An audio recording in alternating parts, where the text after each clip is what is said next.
Say that I don't require him too much, but he really is an extraordinary being, a wonderful father, and a friend of us in the faith. So he will talk to us about how to be Christian in spirit. Yeah. Father Gregory Matthewes-Green. All right. So, well, I don't usually get that in my church. um, yeah, I do have some notes here, and notice I'm opening my Bible. Right. I do that at my church every Sunday when I preach, which is about 1 out of 4. And it doesn't mean that every sermon comes from the Bible, but I hope it's based on the Bible. So that's what I'm doing tonight. And so Richard asked me to talk about how to change. And that left me, great latitude. What does that mean, how to change? How to change your tire? How to change your socks? I'm not sure. I decided to go to the source, go into Matthew's gospel, and find what the Lord was saying in terms of how to change what he calls your practices of piety. Okay, this is from the 6th chapter of Matthew. If you have a Bible, you're welcome to pull it out. Jesus talks about what he calls, in this translation, practicing your piety. So these are pious practices. These are the things that we do to alter our way of thinking and our behavior. Okay, so should I back up from there, or are you up with me? You kind of following where I am? Okay. Do you know why we want to do this? Why would we want to change our practices, our behavior? We're fallen. Because we're fallen. How many of y'all have fallen? Okay, is it pretty much everybody here? Okay, yeah. Because we're fallen, because we don't follow God in our everyday lives, because we don't love our neighbors, Jesus comes to earth and does a number of different things. One of the things he does is he reorients us, because the fact of the matter is that we need a reorientation, or let's say a reordering of a number of things that we do. And if we're really honest about it, and we follow the teaching in Matthew, we hear of Jesus talking about 3 things that we need to do. And I think in each of the cases, these things that we need to do, these behaviors that we need to change, point to things in us that are disordered. Let me explain what I mean by that. Jesus says in the 6th chapter, beware of practicing your piety before man. And then he lists 3 things. He says, when you give alms, when you pray, and when you, what's the other one? When you fast. So it's these 3 practices, giving alms, praying, and fasting, that I want to talk about, because they're given to us by the scriptures, by our Lord, in order to change deeply disordered attitudes and behaviors that we have, right? Alms. When Jesus teaches us to give alms and the way in which we're to give alms, he's really talking about reordering and reshaping our attitude to everything that we have control over that's of this material world. Okay, I'm going to go down the list and then I'm going to go back. When Jesus is talking about when we pray, prayer is an orientation, and it's a practice that we have where we come in communion before God, which illustrates, I'm going to talk about 2 things. It illustrates for us who's in charge, who the authority is, because true prayer is a giving allegiance to the one who is spiritually superior to us. But it's also a giving of time. You can't pray without turning over to the Lord a chunk of time. Okay, so there's the way in which we are ordered in our lives or disordered in terms of our material wealth, and also in terms of time. And then the next one is going to be almsgiving, prayer, and then fasting. I think maybe fasting is the most obvious one, because fasting is oriented toward this, right? And in fact, really, it's all of our physical urges, okay, which are disordered. I mean, I can't imagine there's any question about that. We don't get it right in relation to food. We misuse food. We misuse time. We misuse each one of these. So that when the Lord is talking about what we're to do in terms of almsgiving, what we're to do in terms of prayer, what we're to do in terms of fasting, he's talking about facets of our lives, not just, I mean, we think of pious practices, we think of things that we do in relation to church, but he's actually talking about our entire lives. Okay. Food is something that's required. You know, we can't just turn our backs on food and say we'll never have food. We have to get it right. We have to get it ordered.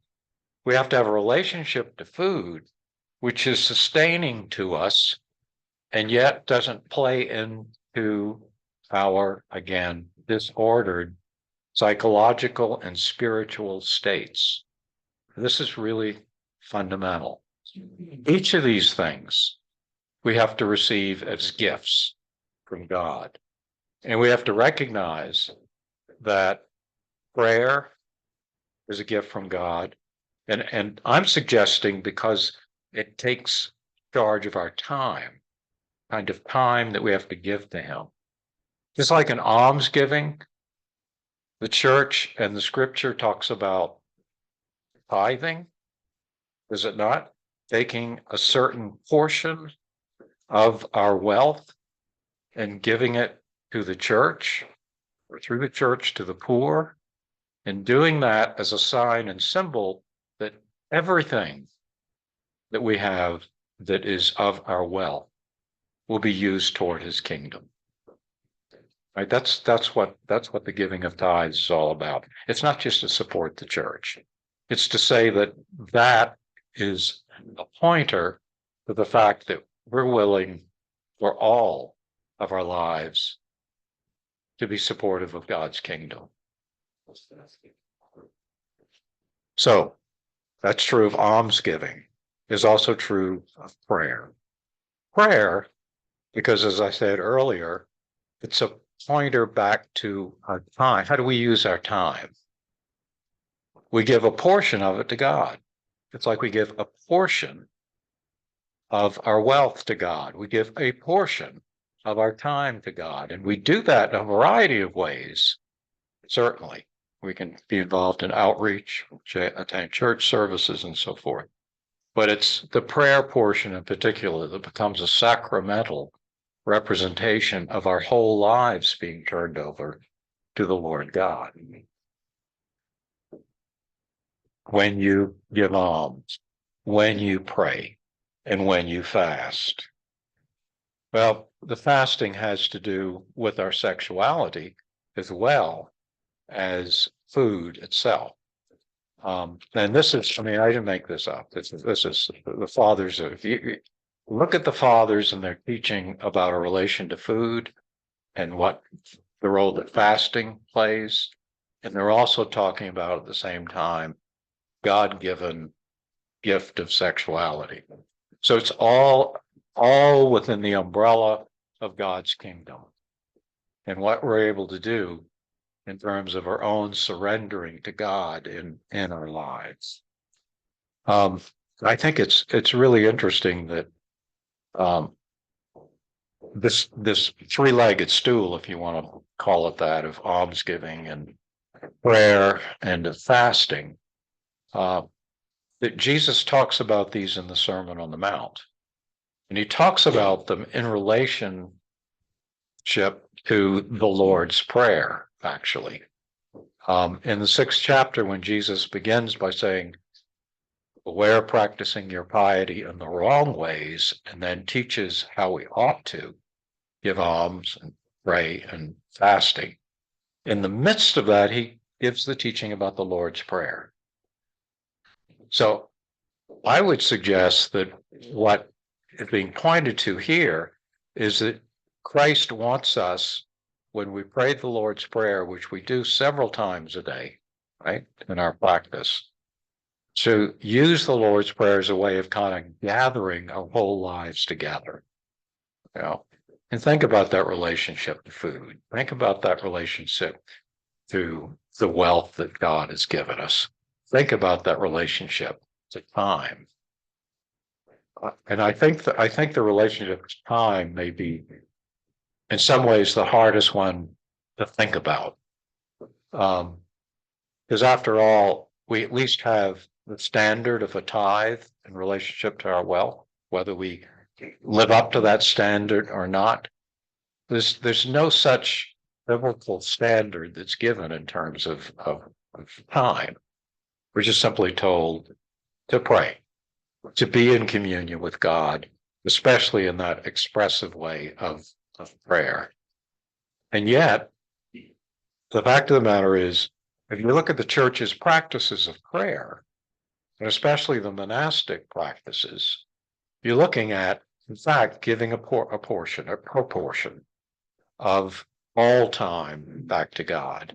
And why do we do this? Because he's the giver of these things. We're the receivers. We're the ones who cultivate an attitude of gratefulness and thanksgiving because of what God has given us. And again, the teaching of the scripture is God gives us everything. But fundamentally, these three things are the ones that we're meant to give back to God and in a certain representative way. Okay. So let me pause there and see if have I clarified anything in terms of this this part of the scripture, or have I clouded it over? Any questions about this or any thoughts? What have I said? Did anybody give a little summary? Just that God gives it. We're going to start up front. We'll be there in a second. Yes, sir. God gives you everything, and this is guidance of what you're to give back. And what's one example of that? You just gave all Yeah. money Yeah. and prayer. Yeah. Which is again time. And I think the deeper question is, what is it about these three things in particular that causes us to want to avoid acknowledging God as the one who gives? And I mean, we tend to think, I created this wealth, I worked hard, I did this, I did that, my time is my own, et cetera, et cetera, et cetera.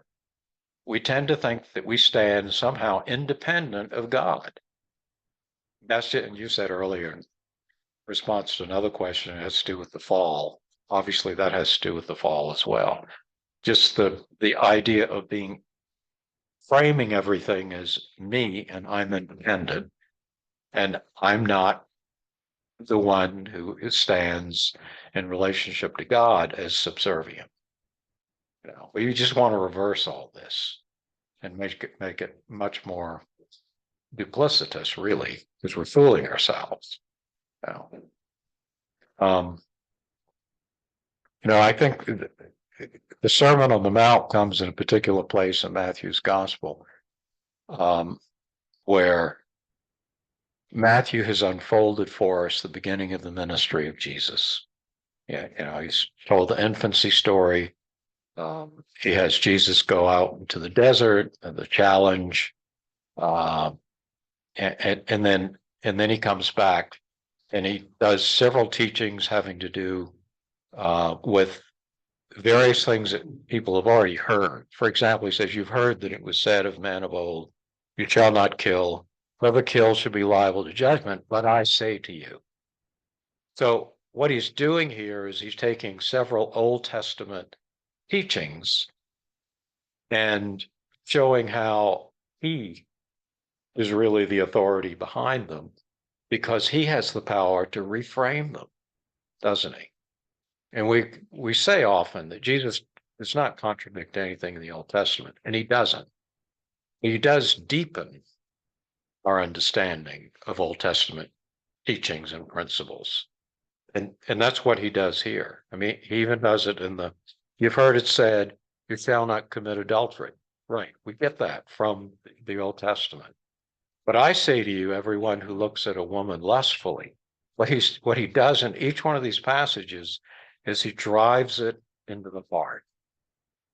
Yeah, it's not enough to just keep the superficial, literally on the surface proscription.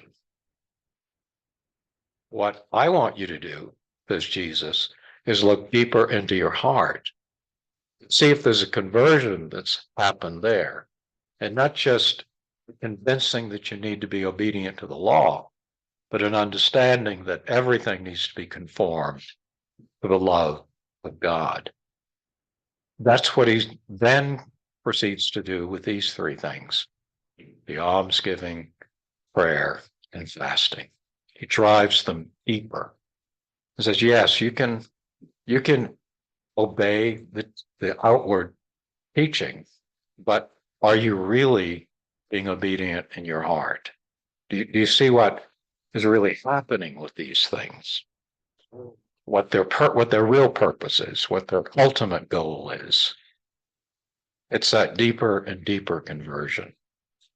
Okay. Any questions about that? Why do we resist? And I want to go back to that. What in us wants to resist that? Any ideas? Any thoughts? What does it feel like when we're in the middle of Great Lent. There are certain things that we give up during Lent. Do you ever have a temptation you should see me standing in front of my refrigerator. So what? Yeah. Chocolate cake, or for me, it's cheese. That's the hardest thing for me.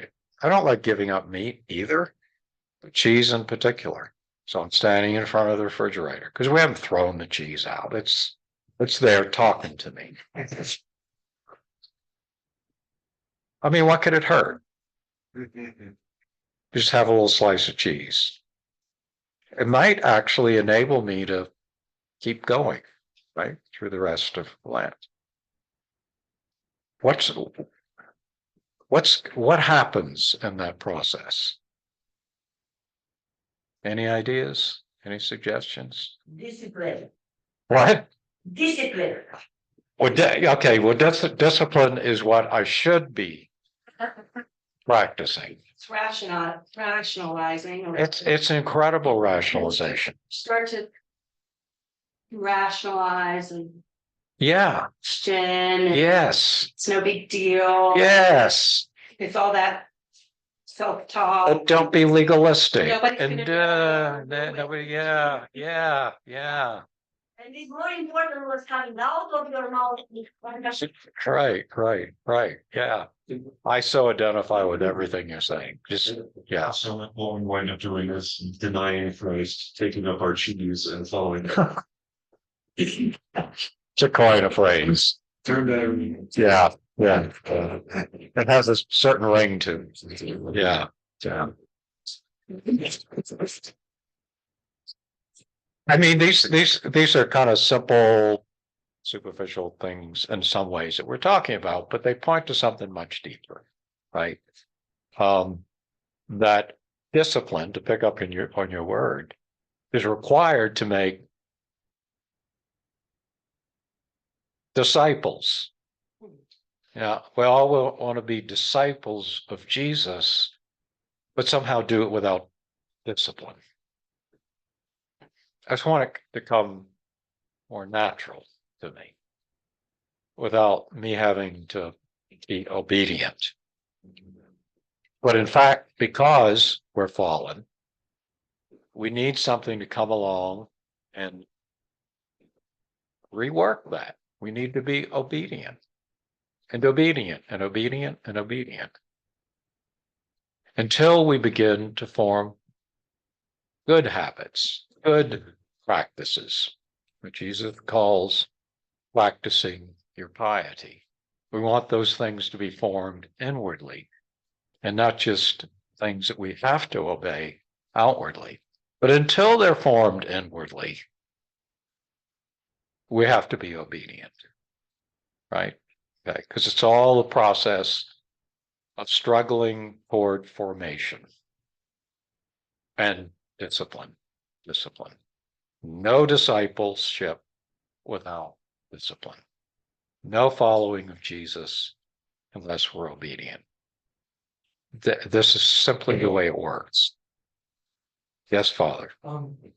Please forgive me. I would like just to make a comment along your mentioning here of fasting.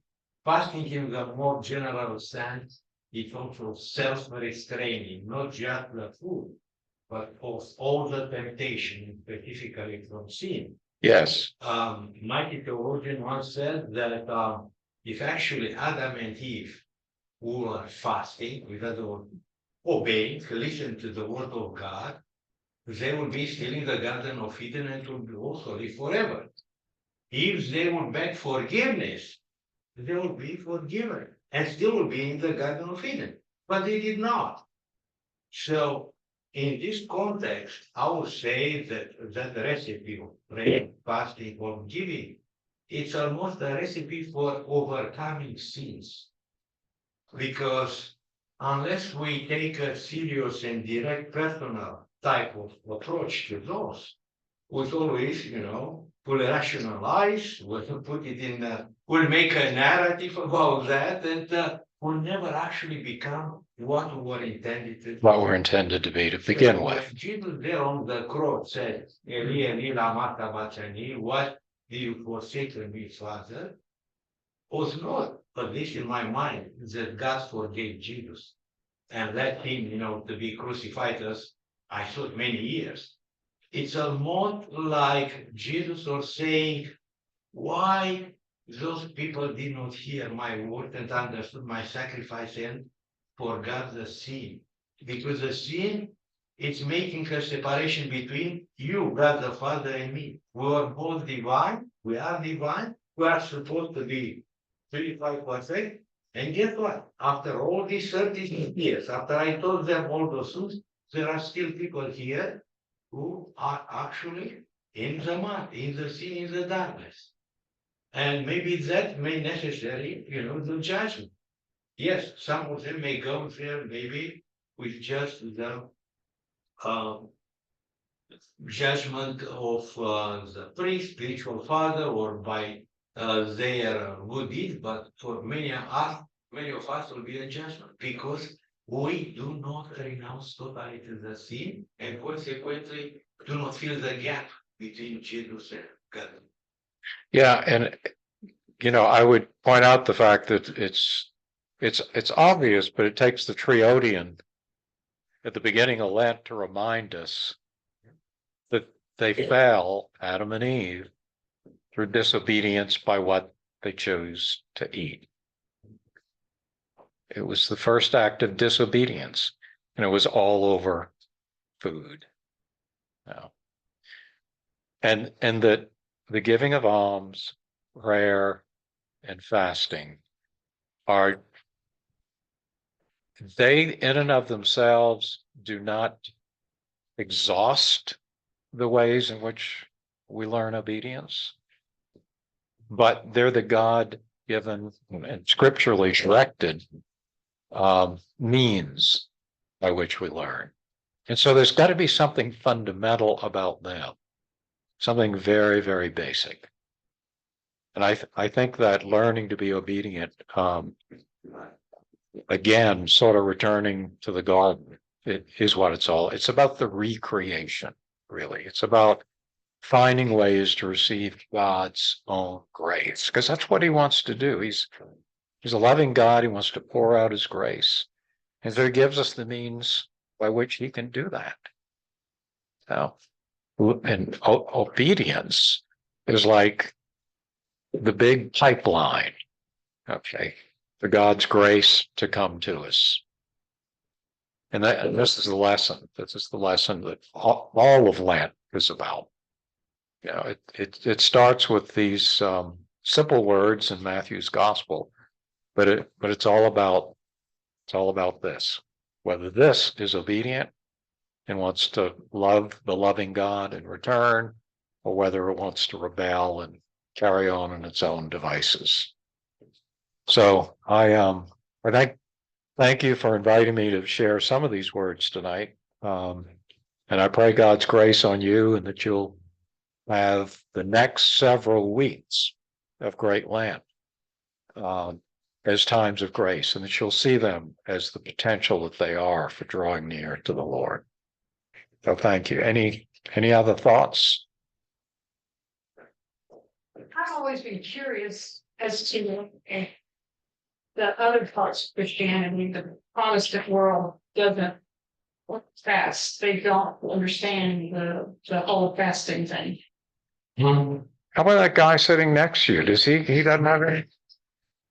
Huh? Look at me and tell I'm all. No, I mean it's right, and it's a good point to raise. What we're blessed to have is a certain liturgical structure, right? I mean, sure, we can fast at other times, but we're automatically given many days during the year and whole seasons to fast. And the liturgical churches, as far as I know, all have that. We're the strictest among them, but we're not the only ones that have fasting. You know. But yeah, I mean, free church Protestantism, it's kind of a pick and choose. It's not that they don't fast, but it's done on an individual basis. Yeah. Focus instead of like, and it isn't complete. The three prong, well, they tie pretty, consciously. So to speak. And they pray, a lot of them pray very fervently, yeah. But they're missing the third word. And it's not that they just don't get the full picture. Because I've had several round past now looking like this. It's right there. And it doesn't say if, it says when. It's a big Orthodox group online, something I'm going to show to you. I asked this question, and it is filled with Orthodox people from all over the world. And I addressed it. I said, why do Protestants not fast? Because I hear this too. Like they think it's this, everybody I've met from all different faiths, that it's so bizarre. And that seemed to be what you said was, I mean, there were many answers. They pick and choose what suits whatever it is that they're doing. According to individual choice. To the individual. My question then was, is leadership in those churches, do they speak of fasting?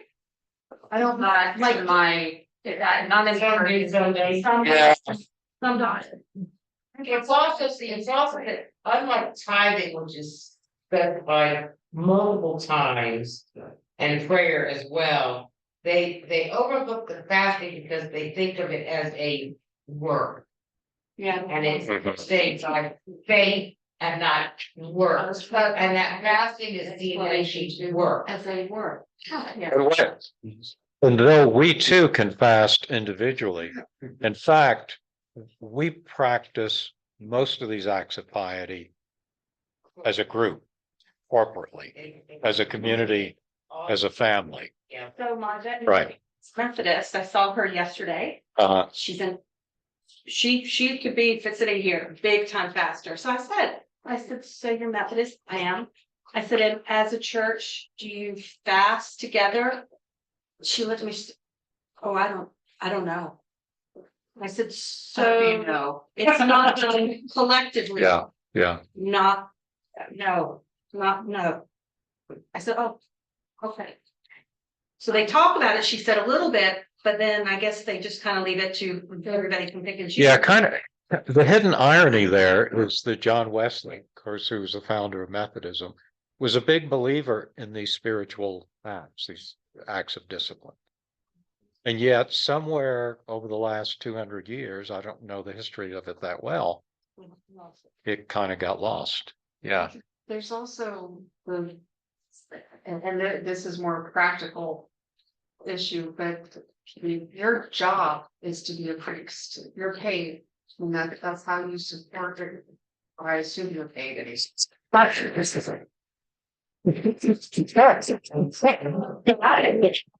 You're digging this deeper and deeper. Preachers are volunteers or pretty much.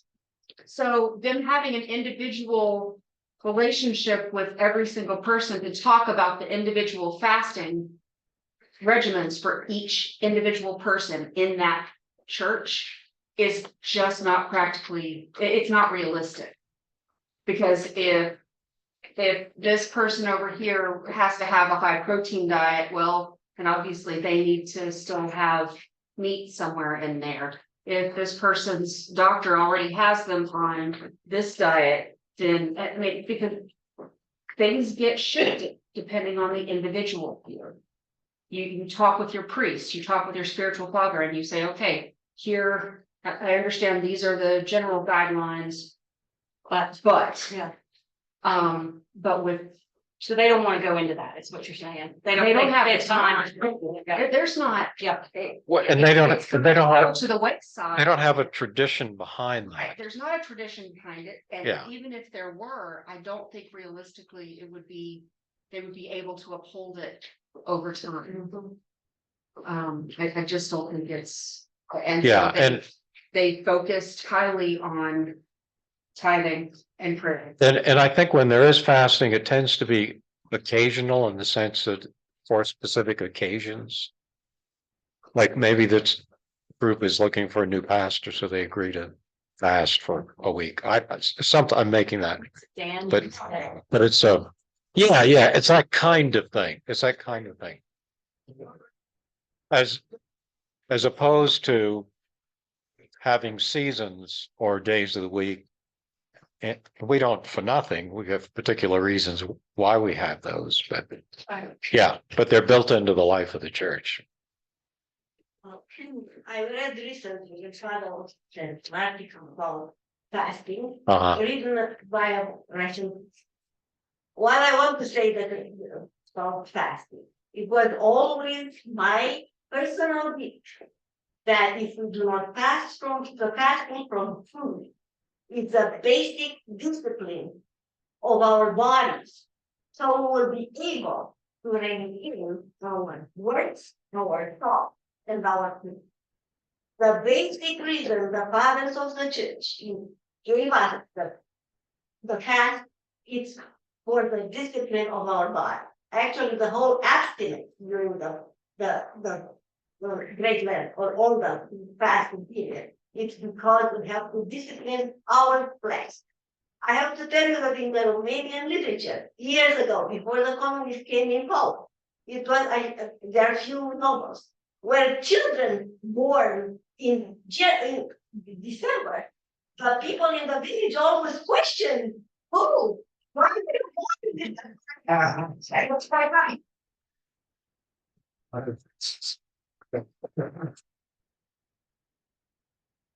Yeah.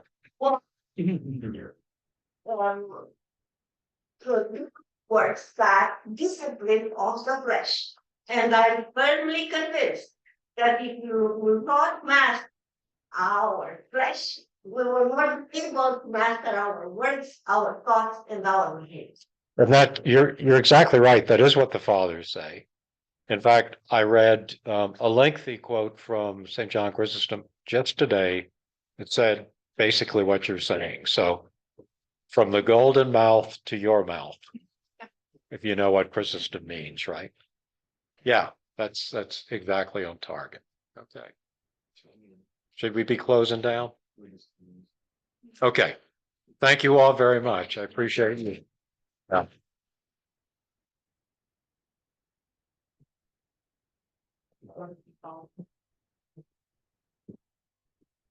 Overall, we're-